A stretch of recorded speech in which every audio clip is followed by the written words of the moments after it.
In a world of hyperconnectivity, we seem more disconnected than ever from the living world.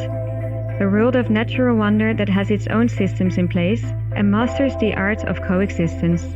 We, humans, have placed ourselves outside this way of living, but it can teach us the biggest lessons and leave us in awe.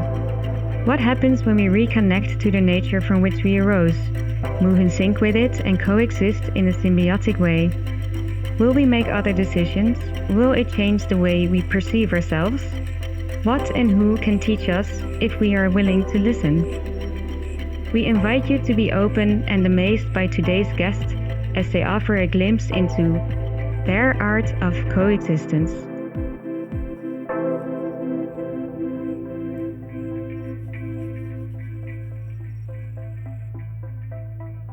George Birch is joining me today. He is the founder of Oyster Heaven. George is a marine ecologist from origin, but surprisingly also has experience working in the field of pension funds, which has taught him some interesting lessons. And then he learned other lessons from working at a foundation and decided it was time to take matters into his own hands. He wants to make an impact on marine life whilst leading a thriving business. And so, since 2021, he has devoted his working life to Oyster Heaven, a company with a mission to clean our oceans by restoring oyster reefs. Hi, George. Welcome today. How are you doing? Hello. Yeah, pretty good. Thanks. How are you? I'm well, thank you. So you are based in Rotterdam, and I'm just curious to start with, have you seen any open waters or coastlines today? No, unfortunately not. But I am very frequently in Zeeland. Okay. So yeah, I do see a lot of open water and coastlines, but yeah, not this week, unfortunately. Is it a thing you do just for work? Well, I have a camper van, which I kind of use as a mobile base of operations. So I can go out to site and then stay there overnight or 2 nights. And then I'd probably spend some time at the end or the beginning doing things for myself. So like extending any trip that I need to do and making sure that I'm making the most of, quite often very beautiful coastlines. How often do you have a work trip that you actually need to visit a coastline yourself? Oh God. Pretty frequently. I think there's a difference between have to and want to. I make a point of being in Zeeland, where our first big project is, maybe once a week in the winter and maybe more frequently in the summer. And then I'm very regularly in Norfolk, where our first UK projects are. Okay. I'll be over in Wales or Belgium, Denmark. Quite often, but more often, in the summer when it's nicer. Yeah, but so you're traveling actually quite a lot for work. So I mentioned in my introduction that you're a marine ecologist. I think quite a long time ago now, though. In 2012 or 13, maybe I graduated in marine ecology. And that makes me a lot less experienced than a lot of people in my organization. Okay, fair enough. But still it is your background. So did you already have a fascination for oysters when you did your studies? Is that where it began, or is it something that came on later? No, actually, it's kind of accidental and a little bit through laziness. I remember when everyone was trying to choose their species to look at for their dissertation or piece, and people were choosing like otters, bats, and I thought, oh wow, they're going to be hard to find. So I said I was going to look at seaweed because it doesn't run away and it lives on the beach. And then I thought that would be a nice thing to study.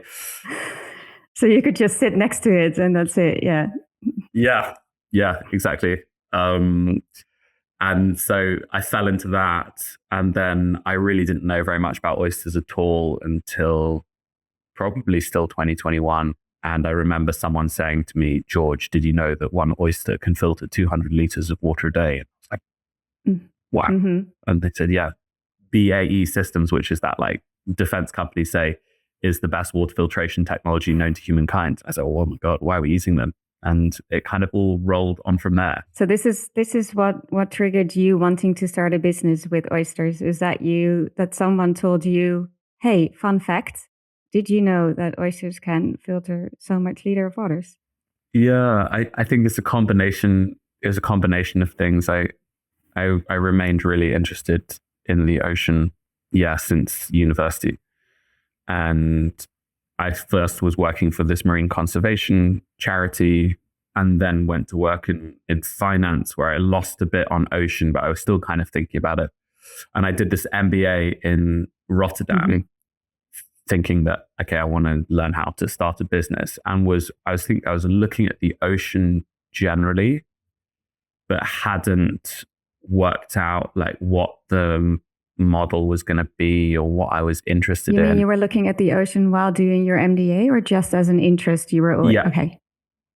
No, during my MBA, I was interested in starting a business based on some sort of ecosystem restoration. And this was triggered by, there's a big movement called rewilding, which has become super popular in the UK. And it was actually probably invented to some degree in the Netherlands. But this place was far and there's also rewilding Europe, and there's rewilding per country, right? So, Yeah, indeed. And so a bit of it was, how can we get some of the business models from rewilding, which were very nascent, but looking interesting, and how do we make them work in the ocean? And what to look at to make rewilding work. And the rewilding from this rewilding organization is focused on rewilding on land. Yeah, that was what I was looking at. I was looking at a terrestrial rewilding project. So my mum and dad have this farm, which was very agricultural, that was making no money. And so we decided that something new needed to happen. And there were these interesting sort of government schemes that you could get into, where they would sort of pay you roughly for ecosystem services. So I think Oyster Heaven to some degree has been inspired by this kind of how can you get society or governments or businesses to pay you for the value of nature? Ecosystem service is... Yeah, and I want to get this right, but nature very often invisible, or we take for granted, like the production of oxygen from trees, or the cleaning of water through bivalves, or the quality of our soil through mushrooms and mycorrhizal interactions. And many of these things, you can call them services, and many organizations or our society depend on the value of these services to function. So the North Sea, and say that all of the fish, all of the carbon sequestration, the heating that is provided by the North Atlantic drift, or whatever the current is called, these are all services that are provided by ecosystems which we rely on, but because they've just been given to us for free, we kind of take for granted. Okay, so that's an ecosystem service. And then if you combine that with a conversation with rewilding or a conversation with Oyster Heaven, what is it then how do you work with an ecosystem service? Maybe taking one step back, something I regularly say to people is, nature has been the most persistently and seriously mispriced asset in history. And you'll forgive my incredibly capitalistic language around this. And I don't think capitalism is a great idea. It's the idea that we've got. And so I'm going to try and work with that language and work with that system. I think we've been treating forests as basically timber, right? We value a tree by the value of its wood. We value an oyster by the value of the protein that you can sell it for to eat. But actually, that's missing all of these incredible functions. So, the oxygen that trees produce, the microclimate is holding soils together. It's giving life to us as well, basically. Yeah. Indeed. And so oysters do three really important things. Firstly is this water cleaning facility. And you can imagine, one oyster filters 200 liters of water a day. And there were hundreds of billions, if not trillions of them in the North Sea. Until? Not that long ago.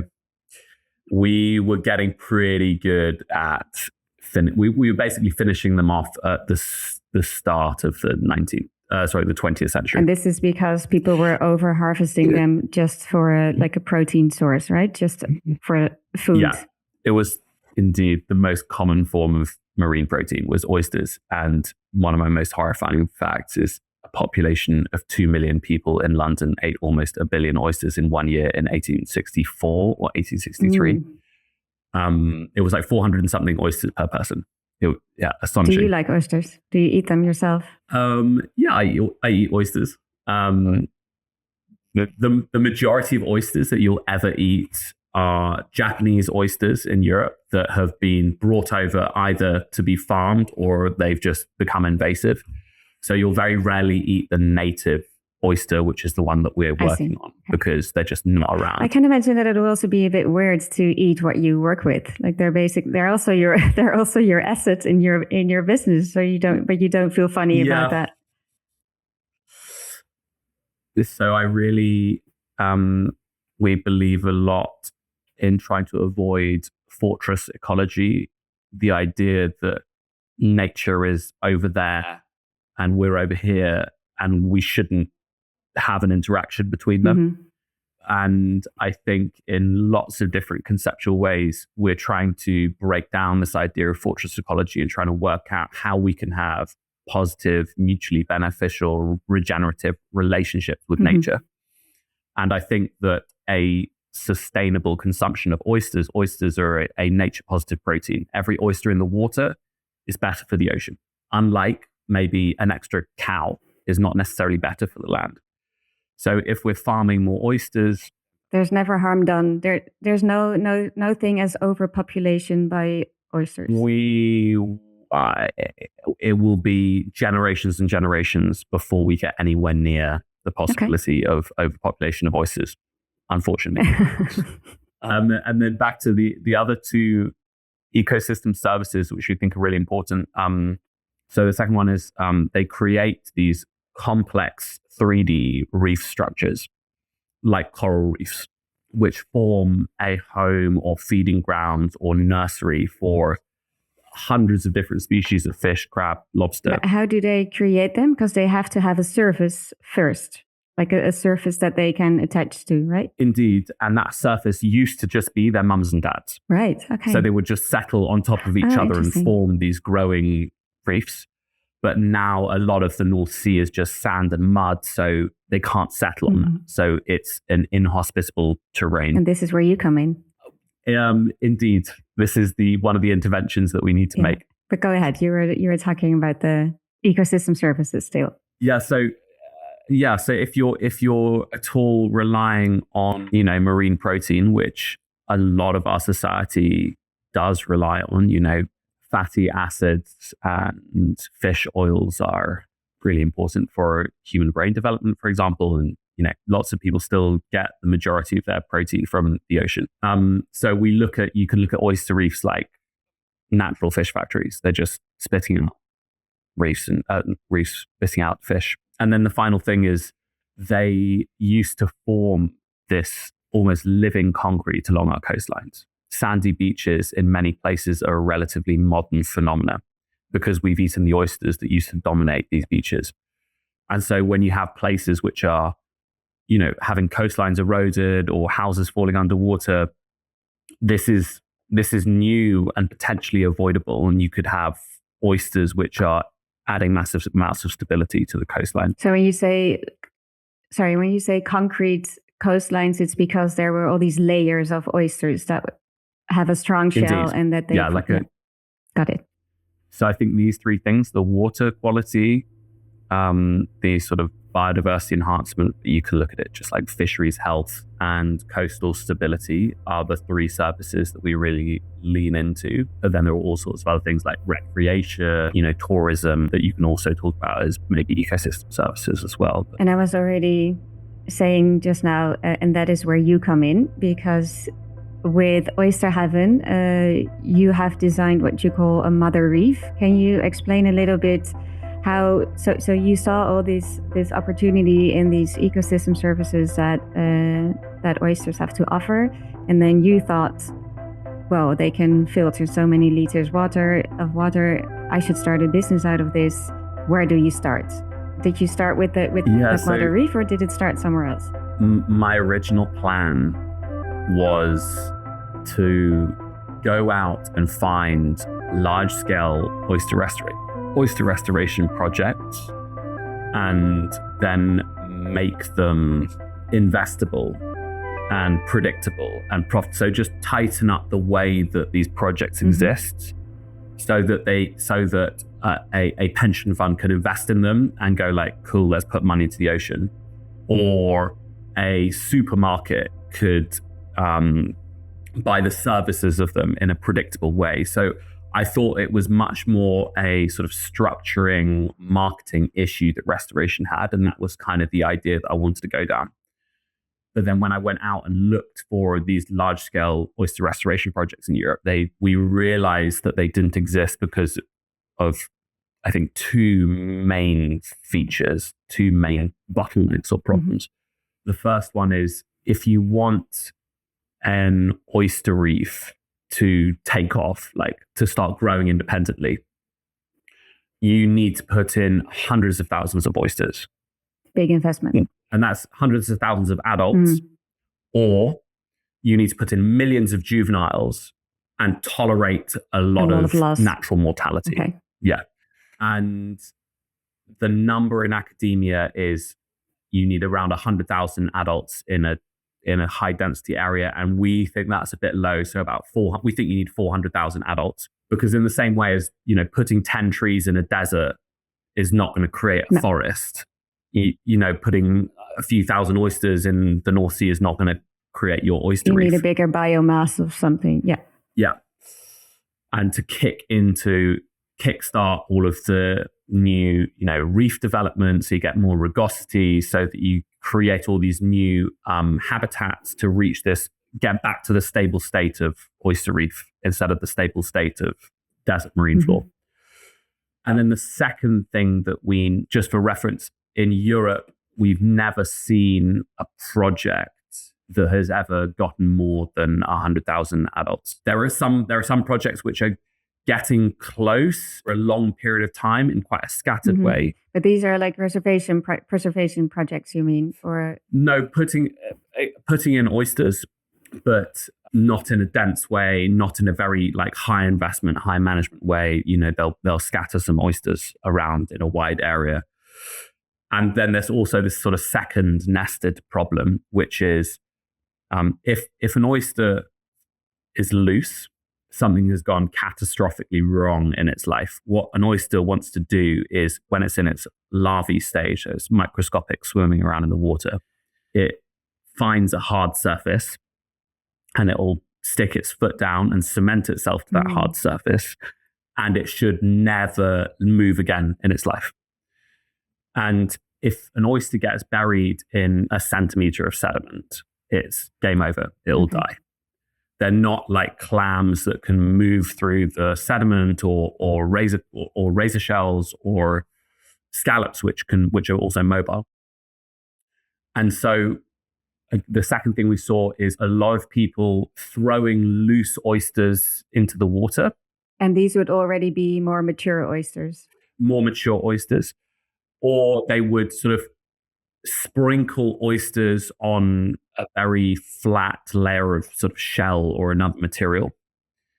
And in any kind of dynamic water, this would get washed away in one storm. So you would just have a lot of instability and loss.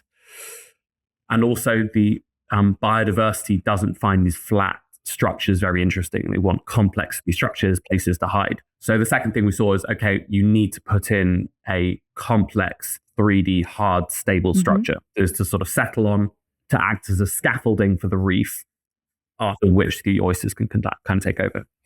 So the Mother Reef was this effort. So we knew we needed to do a lot of oysters using a scaffolding that we could get permissions to put into the water.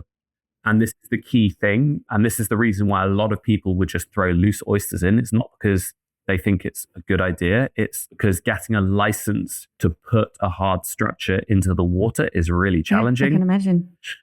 So this kind of formed the design criteria for us. Like lots of oysters, permissible complex 3D structure. And permissible means you have to talk to, is it local governments or is it water governments? Who are these? It is the whole matrix of different organizations, because there's soft permission and hard permission.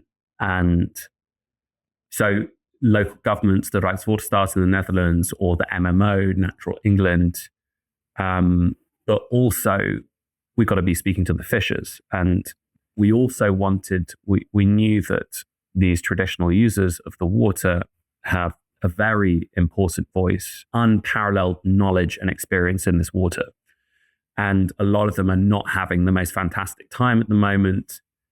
They're sometimes perceived as, antagonists to conservation, but they're really not. They're really smart. No fisherman wants to see less fish in the ocean or less lobster. No, of course. So what we offer is a system which we can use their vessels. So the Mother Reef you can put on the back of fishing vessels and drop them into the water. So the Mother Reef is it's a structure, you said. Can you before we go into what the fishermen do with them, what does this structure look like? How did you design this? Yes. So looking at these three design features, so making lots of them quickly, permissible, and this complex 3D shape. I got really interested in clay because academically we know that clay works for oysters. Oysters aren't that fussy. They'll settle on anything. Okay, but it has to be like a firm structure, or it has to be like like not a soft biomass. Yes, they'll prefer a hard structure. And then I started looking at how we produce clay in society, and brick factories. We've been working with clay for tens of thousands of years, and brick factories are really good at making shapes in clay at a very high volume at a very low cost.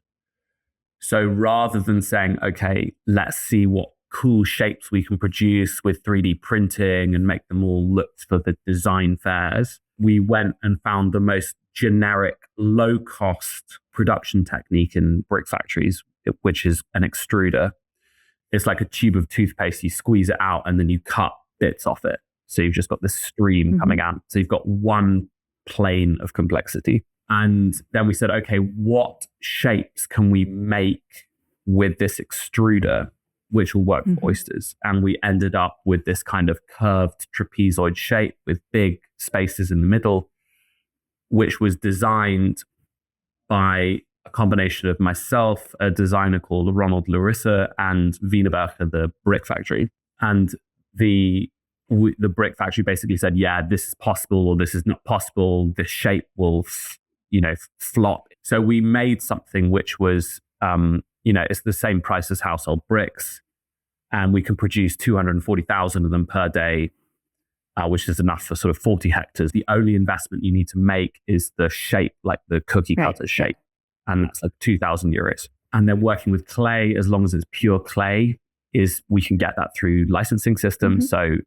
So this is something that's also scalable in other places. You're not tied to this one specific manufacturer that makes it for you. We have 5 different manufacturers that we can work with. Wienerberger is one of them, and then we have manufacturing in the US, Belgium, England. Yeah, there are a few places and a few different sources. There are many different variations on the Mother Reef, depending on the peculiarities of the brick factory. But we've got a patented form. It works really well. The results are amazing. And what is the variety then in the shape? So just slightly different sizes or different roughnesses. Yeah. And the lovely thing about clay is that when you fire it at lower temperatures, the sintering process that binds it all together doesn't entirely happen. So it can degrade in the water over a controllable amount of time. So if you want your project, the scaffolding to last 10 years or 50 years or 200 years, we can do that by changing the temperature of the kilns. So with a higher temperature, it will stay in the water longer, and with a lower temperature, yes, you hope that in 10 years, the oysters have built their own scaffolding, and then it can slowly degrade and you don't need it anymore. Indeed.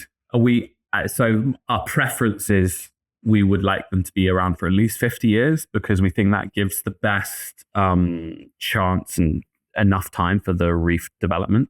But if the license giver says, no, it needs to be gone faster, it can be done. And then the scalability of it is also very interesting from the business side of things, of course. Yeah. So yeah, we say we can produce at enormous scale, and then it gets installed by this fishing community. And so anywhere you've got fishing boats, so we've been out on the eel fishing boat that's been eel fishing in the morning, and then we'll do the deployment and then come back with their catch in the afternoon. So you just make most use of their time on the water anyway. Yeah. And once the fisherman has placed it, is there any other work for them to do on this project? So we have this view that we want to be a sort of fisher first restoration effort. So wherever we go, the first group of people that we speak to will be the fishing community, and we'll see if they want to be involved. And we offer the first work. So deployment, they get the first right of refusal for basically any work that they can do. So whether it's deployment, we're happy for them to do certain elements of the monitoring as well. So if they want to do bathymetry, if they want to be reporting to us their commercial yields or other things they catch. Which would be ideal to have a local person doing that for you, of course. Yeah. 100%. They get their day rate, and then they will continue their normal fishing activities. So when I say fishers, it's static gears fishers. So people that use cages to fish lobster, crab, things like that, rather than dredging, which is not very complementary to the reefs that we're putting in. That makes sense. Can I ask, because this is, I think, an interesting part of what you want to do with Oyster Heaven, is that you include more of society in it as well. It's not just that you're placing oysters in the ocean. Can you explain a little bit on the influence you think it has to have more oyster reefs?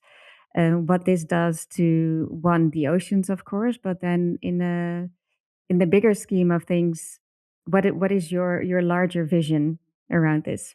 So I'm very entranced by a lot of historic accounts of what the North Sea used to look like hundreds of years ago, where they were talking about periods of time where, the North Sea was crystal clear and you could see 30 meters deep and there'd be oysters at the bottom. Obviously, the North Sea does not, North Sea is a much more nutrient-rich planktonic system, so that's not the case all the time. But the idea that you could have periods of time where the North Sea was clear and it would look like the Bahamas or something. Cannot imagine, no. They were talking about schools of herring so thick that you could walk across them. And we think of herring like a very prolific species in the North Sea, but there are just so many little evidences of this, we've got this sort of shifting baseline syndrome where we think things are natural, but actually it's tracked so far away from what we had naturally, historically. I imagine this getting back to this moment where you can see our coastlines, and I think particularly our coastlines, because this is it's the really important place where, society and people actually meet the ocean. They come to the ocean. And when you've got oyster reefs growing along the coastline and you've got that water clearing in estuaries, and you've got more seals or birds that are arriving on the beaches because there's so much more rich feeding, nesting grounds, and suddenly your coastlines aren't washing away in the same way. And you can there's just this really beautiful, tangible image that I have in my head of where we could get to. It sounds dreamy how you tell it now. Take me there. Yeah, and I think this is also in some ways missing in some of the restoration work that's happening, where we say, let's go and restore oysters 50 kilometers off into the North Sea around the base of a wind farm. And certainly, great, we should be putting oysters everywhere. I'm not trying to undermine that at all. But, and not to be mean, but your average, dog walker on a beach does not care about oysters on the bottom of a wind farm. There's no sort of interpretation or experience for the people that you're trying to rebuild nature for. And so I think we should be looking at this interaction between humans and nature, because if we want to move towards this transition to a regenerative ecology, then people need to come with it. It can't just be an isolated job for scientists and marine engineers somewhere far off into the North Sea. That's what your dream is. Yeah, there's some pictures on our website of what these reefs and coastlines used to look like. And I would love to see something like that again in some places. I think that would be tremendous. Well, and there's, of course, besides the benefits of filtering the water, there is also the benefit then of increasing biodiversity. And then this picture that you so wonderfully shared now with all the new species that then will enter, but then also it makes the coastlines much stronger again, which is important, especially for a country of like the Netherlands, I suppose. But then there's also this societal addition, I think, that you want to do with Oyster Heaven, which is you're including the local fishermen. That is one part of it. And how else do you feel this is continuing in society if we look at, for example, food supply or, I don't know, other vital industries or housing? What's the bigger effect of what you're doing with the Oyster Heaven? Yeah. So, and I think this kind of comes into the business model for us, which is, we've been speaking a lot about all these wonderful things that oysters are doing for nature, and, society. What we try and do, it's nice not to talk about this in the abstract anymore, is we find organizations that have weaknesses in their operations or a dependency on the health of coastlines or estuaries. And we try and show how oysters can resolve some of that weakness. We can add resilience to their business. So, for example, if you're a port, you're probably one of your single biggest operating costs is dredging, like clearing the shipping channels from sediment. So what we would try and develop is a system where you could use a combination of oysters and great infrastructure to reduce the amount of sedimentation in your port, in your shipping channels. Okay. So thereby reducing your operational costs. So if you need to go in once every 3 years instead of once every year, like what is the benefit to the bottom line? How much have we reduced your costs? We're not going to organizations saying, hey, can you pay us from your CSR or your marketing budget? But we want to be treated as an investment into the sort of core capabilities. Right. Another example would be, you're a water utility and you've got a responsibility to keep water clean, to keep your coastline clean, to keep the bathing water quality good. And there are lots of things that you should be doing, better scrubbers, riparian buffers, all sorts of things. I don't know what these are. Sewage treatment plants or using wetlands to filter. Filter. And how can you layer in oysters into this system to reduce your costs? So getting water clean at the remaining 20% or the final 10% is really expensive and hard. So how can you use oysters to clean that final 10% of water? So we never speak at all about the benefits necessarily for nature. You speak more about we can actually enhance your business and be a cheaper resource or be a more sustainable business choice. Yeah, we want to, the profits of a business. And that's a way that you can have a much more interesting conversation. And then also, if you've used the oysters to improve the water quality as a water utility, you're also improving biodiversity and coastal stability and all these other things. And then you can say, okay, there are all these secondary benefits, which maybe is nice for storylines or marketing. But the central sell, the central pitch is let's make your bottom line better. So this is your ideal client. This is a client that is looking to improve their business or their costs maybe, but they are depending on water or coastlines. For example, or you look at a supermarket and they sell fish, and you say, okay, they're sourcing lots of fish from the North Sea. How much would you pay to avoid like the maybe not being able to sell cod in 10 years or not being able to sell products from the North Sea? Like, what would you play to improve your supply chain resilience? And this isn't so far away from things that businesses are doing. You can look at organizations spending tens of millions of euros on investing in coffee supply chain in Latin America because it says, okay, we need to do more sustainable, regenerative coffee sourcing because we need to sell coffee. We need to continue to sell coffee at a high quality at a reasonable price.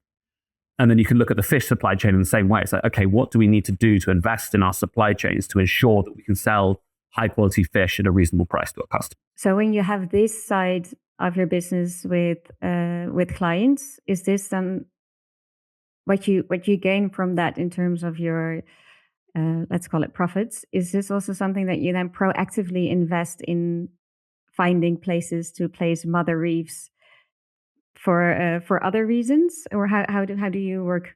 We have to be demand driven. So organization will come to us and say, hey, we've heard you're doing some weird things with oysters. We've got this problem. Maybe you can have a look, and we'll explore what the possibilities are. And we're very focused on Northern Europe, particularly, but also exploring, East Coast of the US.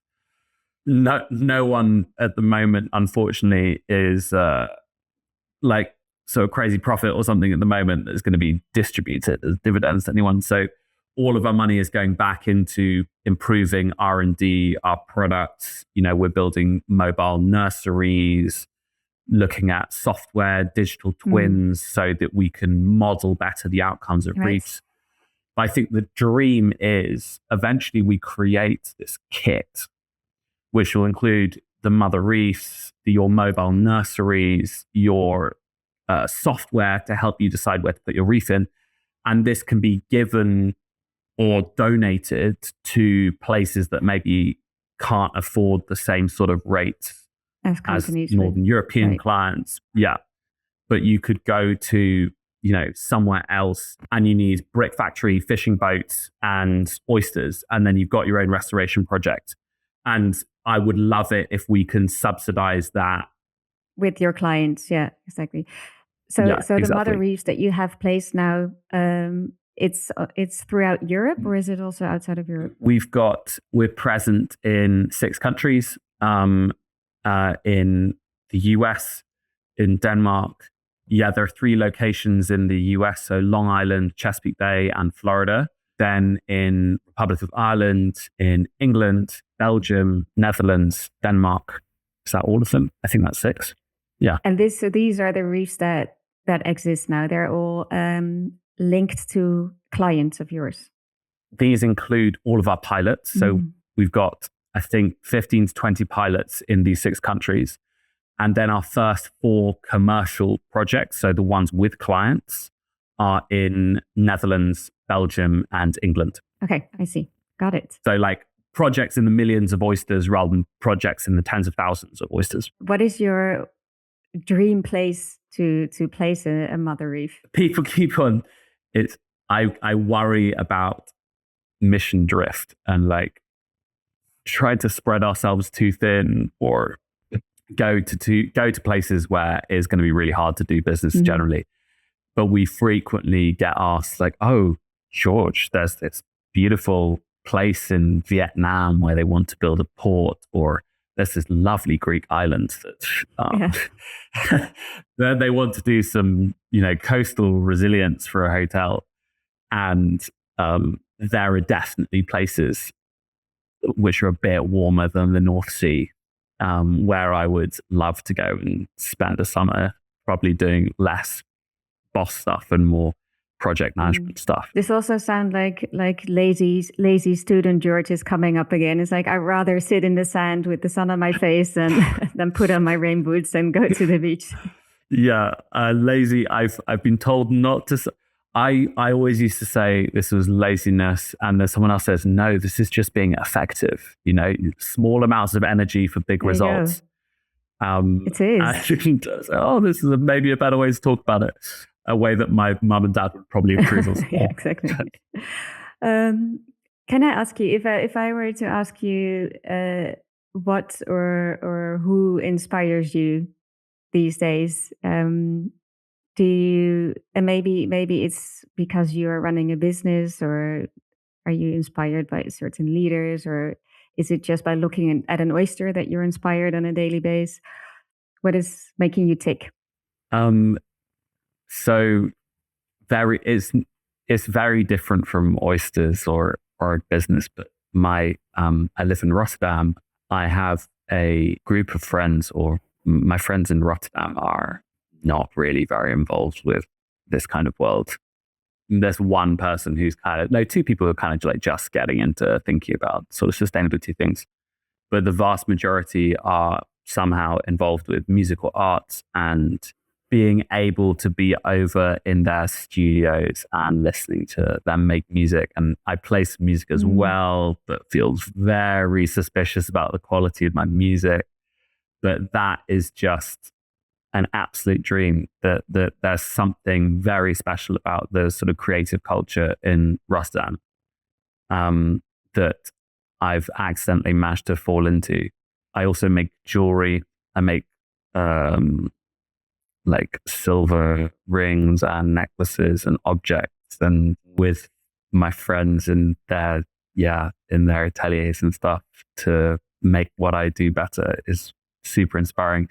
So I guess what I'm trying to say is I have these two different parts of my life, and although they are very kind of like separate from each other, they really sort of spin each other up in this like very beautiful way. So I can come back into the office the next day and go like, wow, I've had a really lovely, evening or weekend doing all this very different stuff. I feel very fresh and ready to go. So it sounds like your inspiration is the creativity that Rotterdam offers you, and that keeps your life in balance in this way, maybe.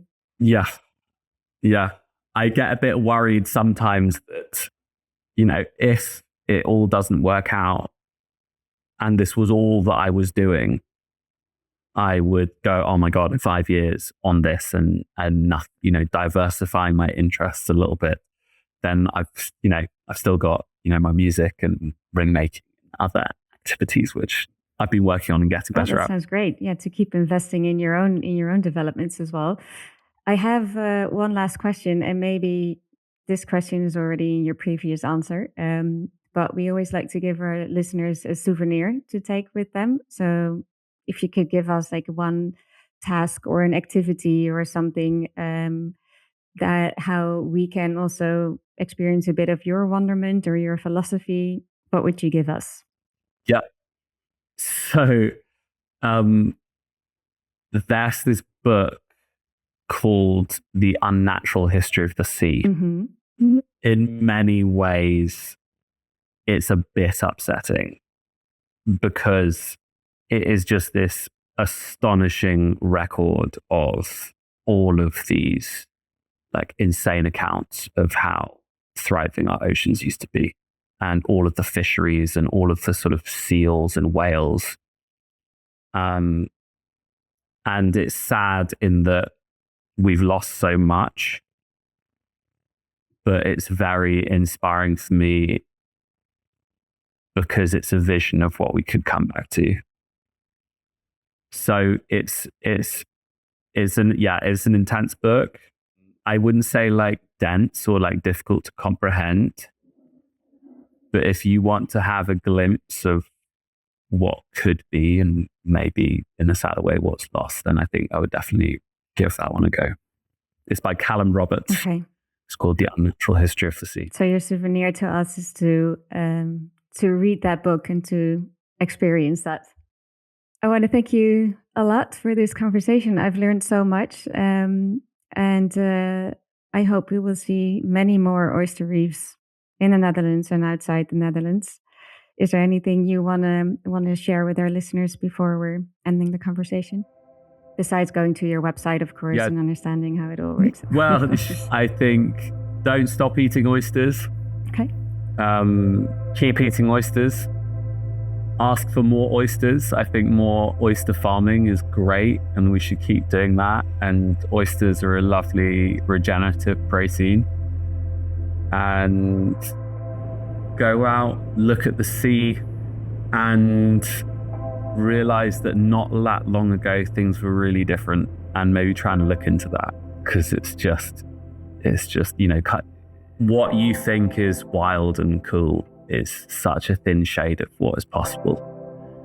And I've just had so many moments over the last 5 years, even as someone who had studied marine ecology, just being like mind blown about what was going on not so long ago. Yeah, that's amazing. I think it's a great addition to the souvenir you just gave us. So thank you so much. Appreciate it. Thank you very much. Lovely to speak. Thank you.